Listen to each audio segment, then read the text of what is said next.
我们世界各地的莲友们，我们正国寺的常住法师，所有的义工朋友，大家早上好，南无阿弥陀佛。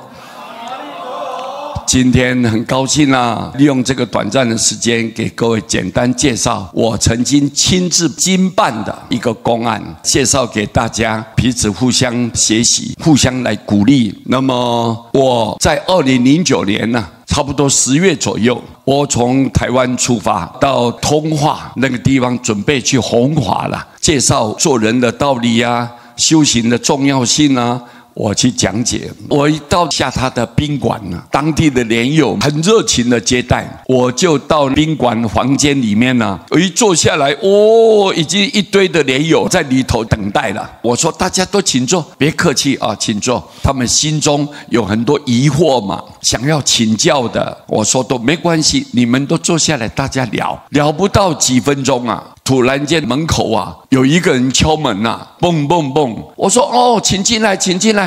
结果进来刚好4位尼众，其中有一个女孩子嘴巴斜斜的，她的手呢悬在半空中放不下来，脚走路呢是一拐一跛的，这样走路不正常。我一看这个好像是中风嘛，或者是有什么很严重的疾病嘛。我开口就问这一位大德，那你有没有去看医生因为你今天来看师父我不是医生我这里也没有医疗设备，没有什么药物可以提供，你来找我好像不对你们有没有去看医生结果旁边带他来的那一位女众他就回答了，他说师父，我就是他的医生我说医生那你为什么带你的患者到我这里来，要看我做什么呢？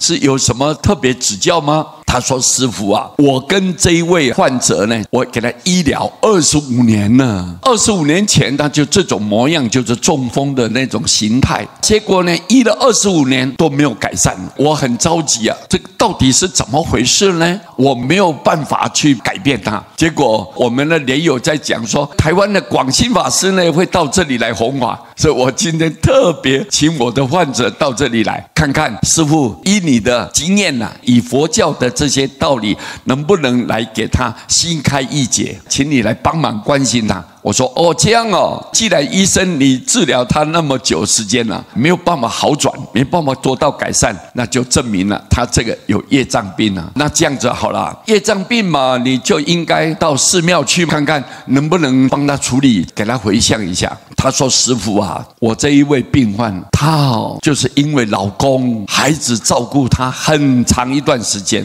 他就看都没有得到健康所以大家都要抛弃他了，不理他了，准备离家出走了。我一听心里就着急了，怎么得了家庭就破碎了，他以后生活怎么过下去呢？我那个同情心就上来了。我说那这样好了，今天既然你不嫌弃，有缘嘛，现场当中大概有20来位的莲友，我们一起跟佛来恳求，我们就一心来念佛，回向给他的冤亲债主，回向给这一位患者身边过去所伤害的人，我们呢跟他结个善缘。我就开始念佛，大众一起念了10来分钟我就跟佛禀告说，阿弥陀佛观世音菩萨这个人遭遇这么可怜，他处境值得同情，佛你无论如何一定来加持他，让他身体健康正常起来。佛你慈悲，满我们所愿。一句名号有无量的功德，可以消81劫的生死大罪。我们愿意将今天念佛的功德全部回向给这一位患者所有累劫的这些冤亲债主，希望佛你来做主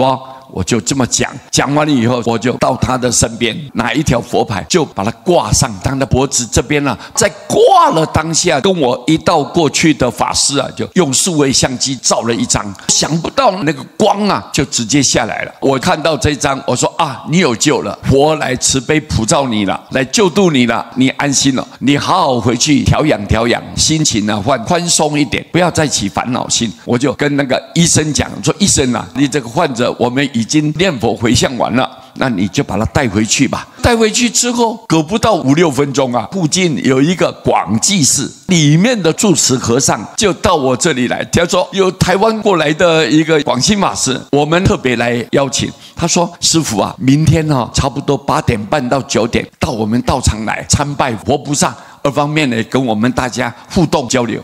我说哦，好啊，好啊，太好了，我一定去参拜。就按照时间，第二天我就去了。到了那个山下，因为他是在山上，没想到这一位住持法师呢，很慈悲，很用心啊，很热情，邀请了1000多位的莲友啊。他那个台阶很高啊，每一个台阶都站了2位莲友，就这么列队，很整齐啊。很壮观呐！我一看，我说：“哎呀，我们承受不起，承受不起，怎么这么隆重呢？”我心里这么想。没想到开始要走的时候，他们拿了那个船帆，知道吗？宝盖还有香花来隆重迎接。结果我刚要走的时候，有一个女孩子啊，趴在地上。五体投地趴在地上，我就说：“哎，我现在就要过去了。你这么有礼貌哦，恭敬三宝哈，我很敬佩，很敬佩。现在呢，我们要赶快过去，你赶快起来吧。”我就这么跟他招呼。结果这个女众呢，头慢慢抬起来，她说：“师父，你是我的救命恩人呐！我今天特地来跟师父磕头答谢的。”我说：“你是谁啊？”她说：“我就是昨天那个范哲啊。”我说：“怎么可能呢？你今天嘴巴好了啊，你手呢？手好了，你的脚也好了，都正常了。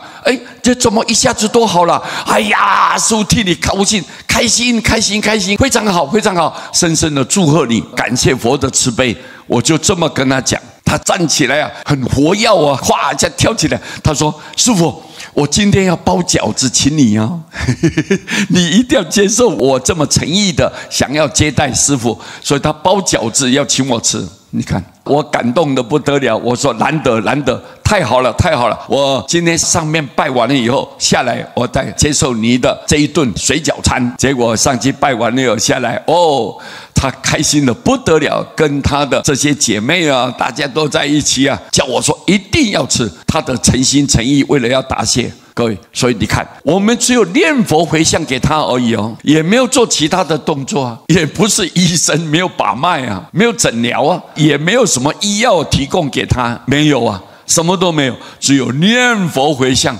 25年的中风，一下子就病都好了。你看各位，神奇没有？佛的慈悲不可思议吧？名号的功德力加持，真是难以想象。所以各位一定要好好念佛。师父只有告诉你，你在世的时候保护你自己，更重要的是我们要往生。阿弥陀佛要救度念佛的人，你才有希望跳脱。不然世间就是娑婆世界，你必须一定要忍受，你才能够在世间过日子了。你不能忍受，你每天都是自己压抑啊，烦恼不断，痛苦难言啊，很多的苦衷在内心里面没办法排除。